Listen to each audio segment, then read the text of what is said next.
La seule condition pour avoir ça, c'est d'être enseignant à l'université. Oh, c'est l'université qui confirme donc que vous êtes toujours enseignant. Vous justez la présence effective. Donc on vous l'envoie et automatiquement vous devez l'avoir, cette prime. Mais sauf qu'elle est suspendue depuis 3 ans. Donc c'est à la discrétion du ministre. C'est lui qui a suspendu cette prime sans aucune raison. Il n'y a pas de raison pour ça. Et je suis au tribunal avec le ministre pour cette question-là. Jacques Famendongo. Alors voilà donc un ministre d'État, qui chancelier des ordres académiques. Voilà, qui passe par la répression pour faire taire des intellectuels. Dans un pays normal, ça n'existe pas. Et quand je vous parlais de la responsabilité de vous les médias, Monsieur Famendongo est passé dans une émission d'une chaîne télé de la place de Yaoundé, qui se termine par le chiffre 4, où il a raconté des choses quand même hallucinantes, parlant de l'université, parlant de la promotion des agrégés et autres. Et il a terminé en disant que depuis, je ne sais pas trop, plus de 20 ans qu'il est aux commandes des institutions nationales. Il a été ministre de l'enseignement supérieur il y a plus de 15 ans au moins, mais avant ça il a été ministre dans un autre département, il a été recteur d'université. Il vous dit, je n'ai jamais pris de congé, je ne me suis jamais reposé. Et aux journalistes de ne même pas réagir à cette énormité, qui moi, en tant que médecin, je crie au scandale. Un être humain qui dit qu'il ne se repose jamais ne peut qu'être fatigué. Vous ne pouvez ne pas vous reposer pour vous ressourcer, pour regagner de l'énergie et repartir sur des challenges importants. Et donc peut-être que l'institution universitaire camerounaise est dans cet état parce que son chef est fatigué. Pourtant, il a décliné les 5 orientations, il me semble, les 5 orientations, la gouvernance académique, la gouvernance managériale, la gouvernance financière, pour redorer le blason de l'université camerounaise, une université qui... Non mais Rodrigue, tout ça c'est des discours pompeux, Et moi j'ai donc contacté ce média-là et ce journaliste, pour ne pas le citer, M. Obama, pour lui dire que moi en tant qu'universitaire, je veux un droit de réponse. Point par point, sur ce que le ministre a dit. Je veux remettre les pendules à l'heure. Parce qu'il y a beaucoup de contre-vérités. Ce journaliste ne m'a même pas répondu. Parce que sa mission est remplie. Il offre un plateau pour qu'un ministre vienne raconter ce qu'il veut, en sachant que l'essentiel des intellectuels camerounais vont se taire. Personne n'est d'accord avec ça. Parce qu'on sait que tout ça là, c'est de l'enfumage.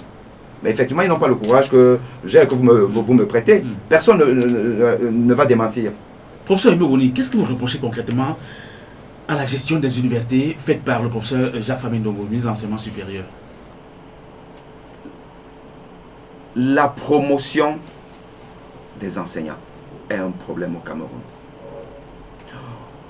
On ne promeut que des personnes, enfin, pas qu'on ne promeut que des personnes, on promeut beaucoup de personnes qui n'ont rien à voir avec le milieu universitaire. N'est pas enseignant qui veut. C'est une vocation. Il faut avoir certaines qualités pour y être. Le reste part de là. Et quand on n'a donc pas à la tête des institutions, des personnes qui ont l'amour du beau, du bien, elles ne peuvent pas, ces personnes-là, être à l'origine du dynamisme intellectuel et donc socio-économique d'un pays. Prenez, je vous mets au défi, prenez les responsables des universités camerounaises. Et dans un domaine que je maîtrise très bien, qui est la médecine, prenez les responsables qui sont des médecins. Je dis encore, n'allez pas sur ResearchGate comme ces gens-là avaient envoyé un de leurs sbires aller sur Canal 2 pour essayer de descendre le professeur Baïbek. Non, prenez les vraies bases de données bibliographiques. PubMed, Google Scholar et bien d'autres, vous tapez le nom de ces dirigeants. Si vous avez un recteur qui est médecin, allez regardez. Si vous avez un doyen médecin, allez, mettez les noms. Regardez quel est son niveau de production scientifique. Catastrophique. La plupart n'ont même jamais écrit un article. Or, c'est quoi l'article? Une publication.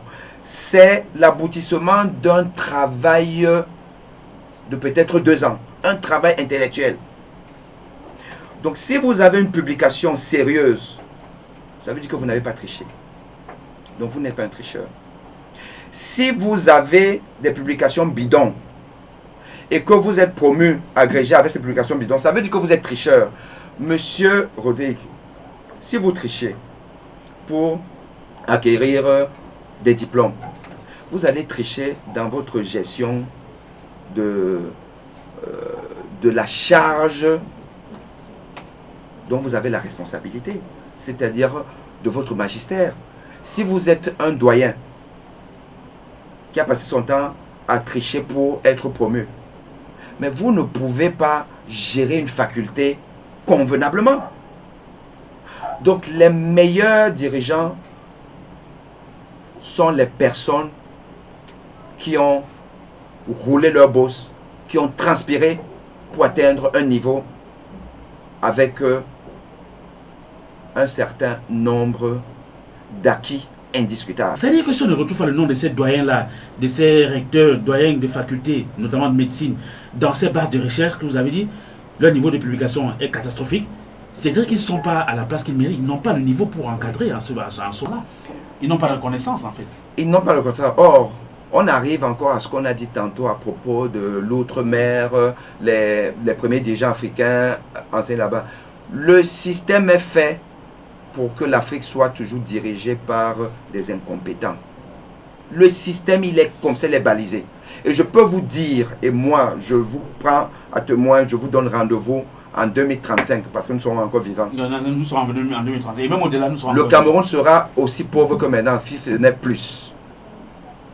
Tant que nous n'avons pas fait une révolution intellectuelle, nous serons aussi pauvres.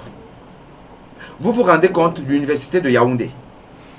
Vous avez vu, ça passe dans les réseaux sociaux. Vous voyez une faculté où, quand il pleut, c'est le Mfundi qui a dans un amphi. Moi, j'ai été étudiant à la faculté de Yaoundé, Yaoundé 1. Qu'est-ce qui a donc changé entre... Moi, c'était dans les années 87. J'étais étudiant à Yaoundé en 87. Nous sommes en 2019. L'état des amphis de Yaoundé aujourd'hui est dans une situation on ne peut plus délicate par rapport à il y a une vingtaine d'années. Ça fait 30 ans. 30 ans. Donc ça veut dire que non seulement nous n'avons pas progressé, mais nous avons reculé. Mais nous avons un recteur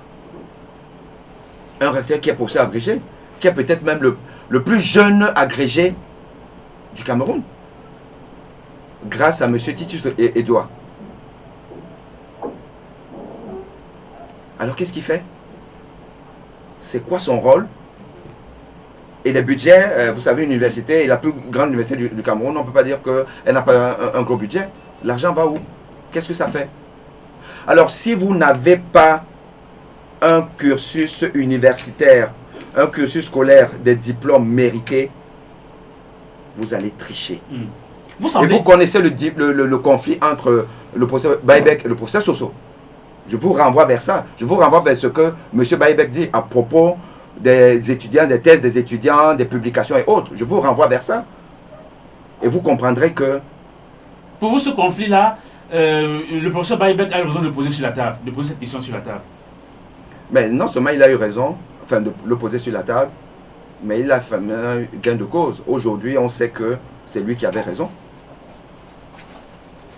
C'est lui qui avait raison. Et que je dis simplement que je vous renvoie vers les moteurs de recherche. Vous tapez le nom des enseignants médecins. Et donc, le monsieur contre qui Baïbek était en procès. Et vous verrez quel est le niveau scientifique. C'est-à-dire, un professeur, à vous écouter, bon, non. Est-ce qu'on peut avoir un pourcentage comme ça entre le bon gré et l'ivraie par rapport à la qualité des personnes qui dirigent les facultés ou qui sont à la tête des universités ici, quant à leur qualité, quant à leur production? Est-ce qu'on peut avoir un pourcentage? Non, un pourcentage, je serais malhonnête de dire que j'ai un pourcentage. J'ai peut-être une petite idée, mais bientôt je reviendrai vers vous avec des données chiffrées parce qu'il y a un projet en cours de la création d'un site qui va un peu ressembler à Wikipédia, avec suffisamment de critères de jugement de tous les intellectuels et pseudo-intellectuels camerounais. Et on va étendre ça sur l'Afrique. Je vous pose une autre question. Je vous pose la même question autrement. Vous pensez qu'il y a beaucoup de pseudo-intellectuels en ce moment dans l'université au Cameroun, dans le système éducatif au Cameroun? Oui, bien sûr, bien sûr, bien sûr. Il y a beaucoup de gens qui n'ont pas leur place là. Et il y a des gens qui passent par des moyens un peu contournés, faciles pour pouvoir devenir des diplômés ou des agrégés et autres. Et tout le monde profite de ce système. Vous savez qu'il y a ce qu'on appelle le CAMES. Le CAMES est le franc CFA de l'éducation en Afrique.